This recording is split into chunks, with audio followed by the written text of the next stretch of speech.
विष्णु श्रेष्ठ भारतीय सेना के 8वीं गोरखा राइफल्स की 7वीं बटालियन में एक नेपाली गोरखा सैनिक हैं और उनकी बहादुरी के लिए सेना पदक और उत्तम जीवन रक्षा पदक के प्राप्तकर्ता हैं।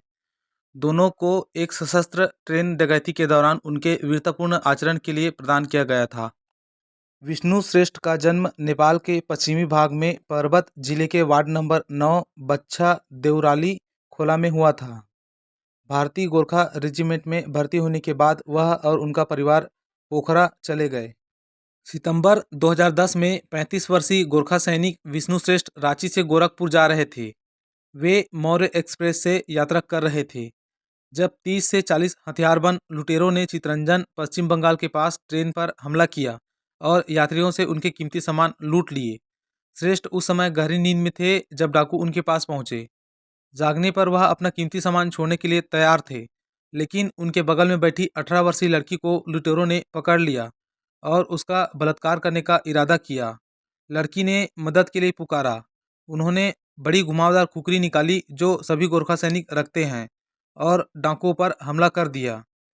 श्रेष्ठ ने टाइम्स ऑफ इंडिया को बताया, मैं एक सैनिक हूं और इस देश के नागरिकों की रक्षा के लिए मुझे वेतन मिलता है। मैं चुपचाप बैठकर यात्रियों को लूटते हुए नहीं देख सकता था। मैंने अपनी खुकरी निकाली और अपराधियों पर हमला कर दिया।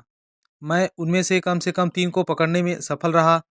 वार बहुत गंभीर थे और वे शायद किसी अस्पताल में भर्ती हो गए होंगे। तब तक अपराधियों ने जवाबी हमला करना शुरू कर दिया था। उन्होंने एक गोली चलाई जो मुझे नहीं लगी। एक समय ऐसा आया जब खुकरी मेरे हाथ से गिर गई और मैं काबू में आ गया। उन्होंने उसे उठाया और मुझ पर इस्तेमाल किया। टाइम्स ऑफ इंडिया आगे कहता है, श्रेष्ठ के घायल होने के बाद उसके घाव से बहुत ज़्यादा खून बह रहा था। बाकी यात्रियों में से कोई भी लड़ने के लिए तैयार नहीं था। उनमें से किसी ने भी अपराधियों से नज़र मिलाने की हिम्मत नहीं की और उनके इशारे में काम किया। 6 लुटेरों को गिरफ्तार किया गया और 10,470 रुपये नकद, 33 मोबाइल फ़ोन, 14 कलाई घड़ियाँ और एक एटीएम कार्ड बरामद किया गया।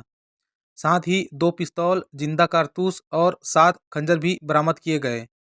श्रेष्ठ के बाएं हाथ में लगी चोट के कारण 2 महीने तक चिकित्सा उपचार की आवश्यकता पड़ी, लेकिन वह अपने घायल हाथ का पूरा उपयोग करने में सक्षम हो गए।